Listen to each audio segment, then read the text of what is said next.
আমার মাসি দেখতে খুব সুন্দরী ছিলেন। আমার মাসির বর তাকে তালাক দিয়ে দিল। মাসি তখন বিধবার মতো হয়ে গেলেন। মাসি তখন কলকাতায় আমার বাসাতেই থাকত।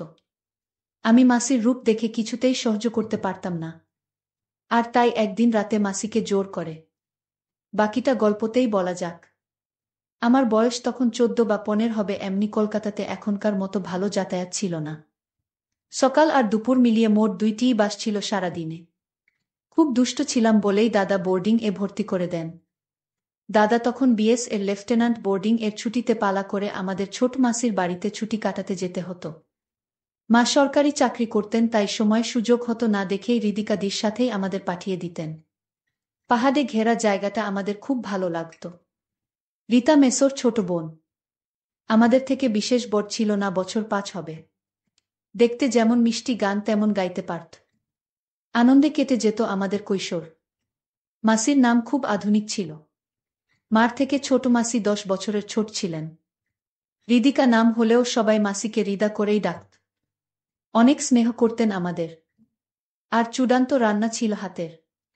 তাই আসলে ওনার হাতের মোরব্বা, কই মাছের কালিয়া, আনারসের চাটনি খেয়ে মন ভরে যেত। যা বানাতেন মুখে স্বাদ লেগে থাকত। মেসো ব্যবসায়ী ছিলেন। এরপর আমরা ব্যারাকপুরে চলে আসি, বাবার বদলি হয়। ছোটবেলার সোনালি দিনগুলো চোখে ভাসে। হৃদা করেই ডাকতাম। বিহার থেকে ফিরে এসে হৃদার সাথে বা বড় মাসির সাথে যোগাযোগ হারিয়েই গেছিল। চিঠি ছাড়া কোনো যোগাযোগ থাকত না প্রায়। আর আমাদের বাড়িতে ফোন অনেক পরেই এসেছিল। বাবার বদলির 4 বছর পরে মাও বদলি হয়ে চলে আসেন। আমাদের ব্যস্তময় জীবন চলতে থাকে। আস্তে আস্তে স্মৃতি হতে থাকে। স্কুল শেষ করে, কলেজ শেষ করে, ইউনিভার্সিটি ছাড়িয়ে বেশ বড় হয়ে যাই। মা বাবার বয়স হয়েছে, দুজনেই রিটায়ার করে দাদার আশ্রয় নিয়েছেন। দাদার 2 ছেলে মেয়ে। দাদা তার পরিবার, মা বাবাকে নিয়ে খুব খুশি। আমি ছোট বলে আমার উপর দায়িত্ব কম ছিল। বয়স 27, বিয়া করলেই করা যায়, কিন্তু বিয়ার দিকে তেমন টান ছিল না। দাদা আম্বালা চলে যাওয়ার পর থেকেই আমি একটু বেশি বেপরোয়া হয়ে উঠলাম। ভালো ব্যাংকে উঁচু পোস্টে চাকরি করার সুবাদে পয়সার অভাব হতো না। বছরে 1-2 বার করে মা বাবা এসে থাকলেও দাদার বাচ্চাদের প্রতি তাদের টান থাকার কারণে আম্বালা ফিরে যেতেন।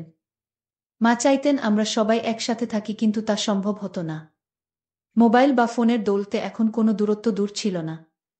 রূপালীকে কে আমার ভালো লাগত, কিন্তু জীবনসঙ্গী হিসাবে ওকে ভাবিনি। মাঝে মাঝেই আমার ফ্ল্যাটে চলে আসতো রবিবারে। করেই আমার সময় কেটে যেত। রূপালীকে সেরকমই মেয়ে ছিল। ইংরেজি স্কুলে পড়ার দৌলতে সব কিছুই রপ্ত করে নিয়েছিল অল্প বয়সে। রূপালীকে আমাকে বিয়া করবে বা আমাকে ভালোবাসে এমন সম্পর্ক আমার আর ওর ছিল না। আর অফিসে আমার সাবঅর্ডিনেট। কিছুদিন পর জানতে পারলাম দাদা দিল্লিতেই থাকবে আর সেখানে বাড়ি কিনছে।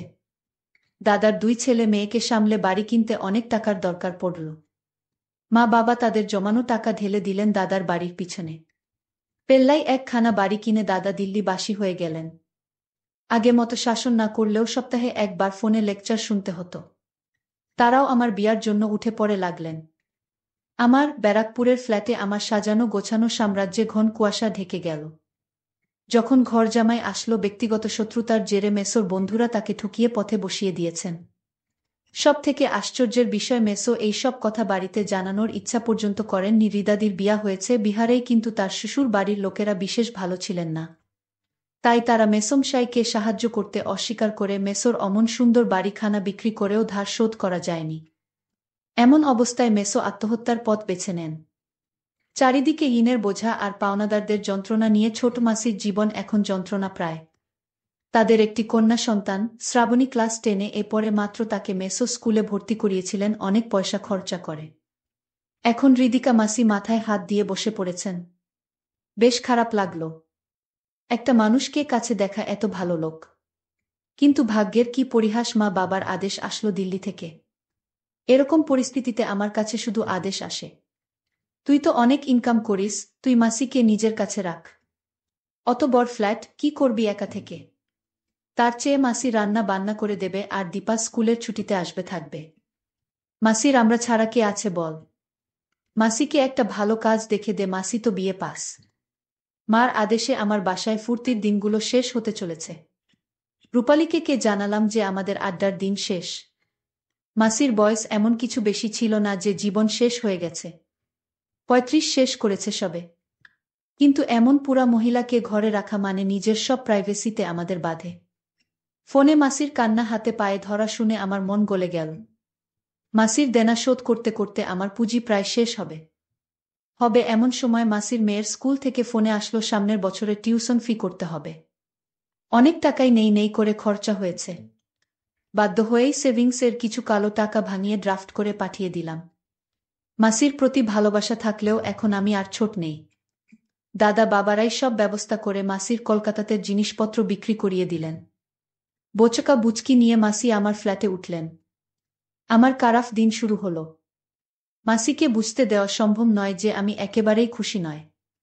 ছোটবেলায় মাসিকে যা দেখেছিলাম এখন মাসির অনেক পরিবর্তন হয়েছিল। সুন্দর মুখখানা মায়া জড়ানো। আমার মাসি এমনিতেই অনেক লম্বা, কিন্তু এখন লম্বা চুলের বিনুনি। ফর্সা সুন্দরী মুখে অসাধারণ একটা মায়া। এসব আগে কখনো দেখিনি, কিন্তু এখন মাসি সব সময় সামনেই থাকে, তাই চোখে পড়ে যায়। মাসি কখনো আমাকে সানি বা রাফি সব নামেই ডাকতেন। সকালে রান্না করে আমার রান্না খাইয়ে টিফিন ও দিয়ে দিতেন। সত্যি বলতে মাসির রান্না খেয়ে এত তৃপ্তি পেতাম যে বাকি সব কিছু ভুলেই যেতাম। মাসির পাশে এইভাবে দাঁড়ানোতে মাসি আমার সামনে অনেক কৃতজ্ঞতা প্রকাশ করতেন, যা আমি চাইতাম না, ভালো লাগতো না। একরকম মাসির সংসার যেন আমি চালাছিলাম। ২ সপ্তাহ কেটে গেছে, মাসি এসেছে। মাসি মাঝে মাঝে আমার ফোনে মার সাথে বাবার সাথে কথা বলে নিয়ে বন্ধুবান্ধব নিয়ে আনন্দ করা লাটে উঠে গেল। রাহুল আমার এক কলিগ সুযোগ পেল, তাই আমার দুর্বলতাকে কাজে লাগিয়ে রূপালীকে কে নিয়ে অনেক কিছু করা শুরু করল। কাজ অফিস করতে করতে কেটে গেল ১ মাস। মনে মনে ভাবলাম ১০টার পর মাসি তো নিজের ঘরে নিজের মতো থাকে, টিভি দেখে বা বই পড়ে। যদি বন্ধুর বাহানায় নিয়ে আসি কাউকে, ক্ষতি কি? আর মাসির ঘর পূর্বের বারান্দায়, আমি উত্তরে ২টো ঘর ছেড়ে থাকি। ২টো রান্নাঘর, ২টো বাথরুম। মাসির ঘর মাসির বাথরুমের সাথে। এইভাবে আর কতদিন চলবে? মাসি থাকাতে আমার বাজে নিশা বন্ধ হয়ে গেল। কারণ মাসির সামনে যদি মেয়েদের নিয়ে আড্ডা দেই তাহলে মাসি মাকে বলে দিবে। হয় মাসি আমার অসুবিধা বুঝতে পারত, নয় মাসি বুঝলেও নিরুপায় ছিল। অনেক ভেবে দেখলাম মাসি কাজে গেলে আমার অন্তত একটু সুবিধে নিশ্চয়ই হবে, কিন্তু কোথায় কাজে পাঠাবো? মহাচিন্তা শেষমেশ আমার ব্যাংকের জিবিএমকে বলে মাসিকে আমার ব্যাংক এই মাসিকে স্টাফ হিসাবে ঢুকিয়ে দিলাম।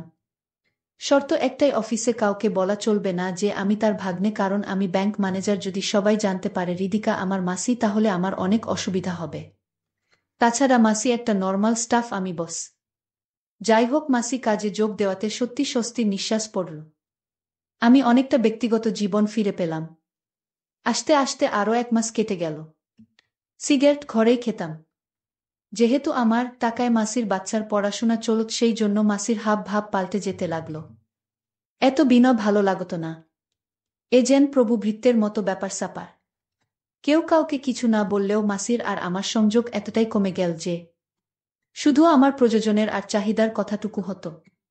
এর জন্য আমার ব্যস্ততা কতটা দায়ী তা আমি জানতাম না। ছুটির দিন ঘরে থাকতেই ইচ্ছা করত না। গাড়ি ছিল একদিন, তাই মাসিকে গাড়ির স্বাদ উপভোগ করার খাতিরে বললাম, এখানে গাড়ি চালানো শিখে নাও, আমার বাজারের জন্য অপেক্ষা করতে হবে না। মাসি মাথা নিচু করে বলল, কাল খোঁজ নেব। আমি বিরক্ত হয়ে বললাম, আরে খোঁজ নিতে হবে কেন? বিশুদা রয়েছে তো, সব শিখিয়ে পড়িয়ে দেবে। মাসি চুপ করে নিজের ঘরে চলে গেল। বিশুদাই আমার ড্রাইভার। সেদিন সোমবার রাতে ঘরেই বিরক্ত হয়ে পার্টি ডাকলাম। আমার বিশেষ বন্ধু অন্তু, অরুণ তার সহপাঠীদের সাথে, ঋতিকা আর নীল। ঋতিকা তেমন একটা ভালো মেয়ে না। ওকে পছন্দ না হলেও অরুণ আমার ভালো বন্ধু। মানা করতে পারলাম না। নীল ১ মাস আমাদের ব্রাঞ্চে এসেছে। দারুণ সুন্দরী, কিন্তু কারো সাথে বেশি কথা বলতে চায় না সহজে। আমার বসার ঘরে সবাই বসে হাসি ঠাট্টা করছে। নীল আমার ডাকতেই এসেছে। না হলে ও সহজে কোনো পার্টিতে যায় না। আমরা কি করতে যাচ্ছি তা মাসি লুকিয়ে থেকে দেখতে লাগল। মাসি বাড়িতে শাড়ি পরেই থাকেন, আর শাড়ি পরলে মাসিকে আরো সুন্দর দেখায়। মাসিকে দেখে অরুণ চমকে উঠল।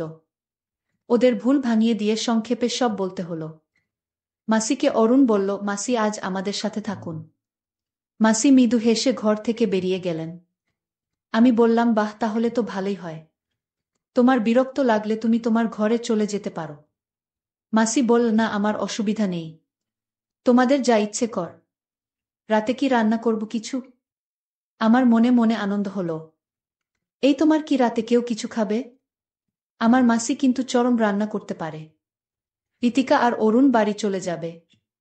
অরুণ অনেক জোর খাটানোর পর ও খেতে সম্মতি জানালো না। নীল বলল, যা খুশি চলবে। মাসি, আমার আর নীলর জন্য রান্না করো চিকেন আচারি আর পরোটা। আর রায়তা, চা, কফি তাড়াতাড়ি দিয়ে যাও।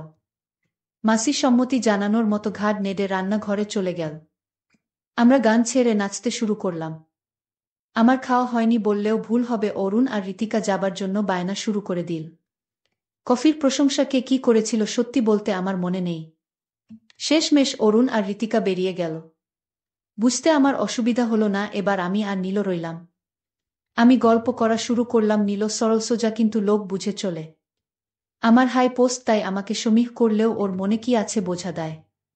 তাই সাধারণভাবেই শুরু হলো কথাবার্তা।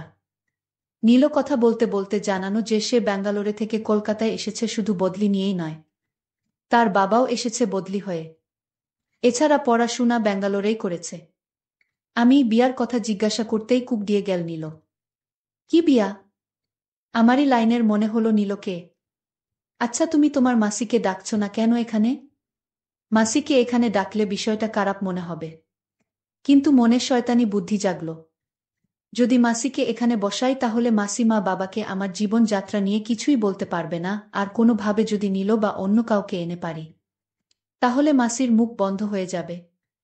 নীল বলল, মাসি, এখন আমরা যা খাবো তা আপনারও খেতে হবে। যদি খেতে না চান তাহলে কিন্তু আমরা ভেবে নিব আপনি আমাদের হিংসা করেন। মাসি বলল, কি খেতে হবে আগে শুনি তো। দেখছো না আমরা কি পান করছি? তোমার তা পান করতে হবে। মাসি মৃদু হেসে বলল, আমার তোমাদের মতো অভ্যাস নেই। আর এখন আর এসব কি মানায়? নীল না না করে বল, না, ওসব চলবে না, এই একটা খেতেই হবে বলে আরেকটা মাসির হাতে ধরিয়ে দিল। মাসি না করলেও গল্পের ছলে এদিক ওদিক করে পুরোটা শরবত খেয়ে ফেল নিশার ঘোরে। নীল প্রশ্ন করল, আচ্ছা রিদা মাসি, রাফি কেমন ছেলে? মাসি নীলকে বল, ওহ ভগবান, একরকম আমার মালিক। আমি জানি না, এমন ভাব করে বললাম, কেন মাসি এমন কথা বলছো? তুমি জানো না নীল, রাফি আমায় নতুন জীবন দিয়েছে। ওর ঋণের বোঝায় আমি ডুবে আছি, আর জানি না কোনোদিন ঋণ শোধ করতে পারব কিনা। নীল বলল, আচ্ছা, ও যে সিগারেট খাচ্ছে? মাসি ওই কথা উড়িয়ে দিয়ে বলল, এখনকার ছেলে মেয়েরা একটু আধটু খায়, ওহ একা থাকে বেচারা, কি বা করবে। মাসির কথা শুনে ভালো লাগলো। নীল আর মাসি বুঝতে দিলাম না টিভির এর উপর আমি সিগারেট রাখি তোয়ালে চাপা দিয়ে। মাসির সংকোচ কাটাতে ঘর থেকে সিগারেট নিয়ে বেরিয়ে গেলাম। নীল এবার শালীনতার মাত্র ছাড়িয়ে ফেল। তুমি আসতে ওর কত অসুবিধা, ওর মেয়ে বন্ধুরা এখানে আসতেই পারে না। বাইরে থেকে দাঁড়িয়ে বারান্দায় আমি সব কথা শুনছি। সত্যি মাসি আমাকে মানে না, আমার পয়সার জন্য এমন কথা বলছে বুঝতে হবে। নানা অসুবিধা কোথায়, ওর মেয়ে বন্ধু আসলে আসবে। এখন ওর বিয়া করার কথা আমার জন্যই না, ওর কত কষ্ট। আমার জীবনে আর কি বা আছে? ওহ, আমার মেয়ের দায়িত্ব নিয়েছে, এটাই বড় কথা। তার জন্য আমি তো এমনিতেই ওর কাছে ঋণী। ও না থাকলে হয়তো আমার পথে বসতে হতো। আমি সত্যি সেইভাবে মাসি আমার সহানুভূতির নিচে চাপা পড়ে থাকতে দেখতে চাইনি। মাসি ঘরে আছে। আমিও ঘরে ঢুকলাম। মাসির কথাবার্তা এলোমেলো হয়ে গেছে। হয় আবোল তাবোল বকছে আর নীল মাসিকে মজার পাত্র বানাচ্ছে। মাসিকে দেখতে আজ অনেক সুন্দর দেখাচ্ছে। মাসিকে ছোটবেলায় দেখেছিলাম সুশ্রী মায়াময় মুখ। আমি ভাবলাম, মাসিকে আমার যে করে হোক আমার কথায় রাজি করাতে হবে। আমি মাসিকে বললাম, ছোটবেলা থেকে তুমি আমার সব কথা রেখে আসছো। আমি তোমায় এখন একটা কথা বলতে চাই। আর সেই কথাটা আমার মাকে বলা যাবে না। আমি মাসিকে বললাম, মাসি, আমি তোমার কাছে একটা জিনিস চাই। মাসি বলল, কি জিনিস? আমি বললাম, আমি চাই তুমি মেসোর সাথে রাতে যা করেছিলে আমি তোমায় তা করতে চাই। মাসি বলল, তুমি আমার যে উপকার করেছে তা আমি কোনোদিন ভুলতে পারবো না। আমি রাজি। তারপর মাসির সাথে এক সুখের রাজ্যে হারিয়ে গেলাম। বন্ধুরা, আজকের গল্পটি কেমন লাগলো তা অবশ্যই কমেন্ট করে জানাতে ভুলবেন না।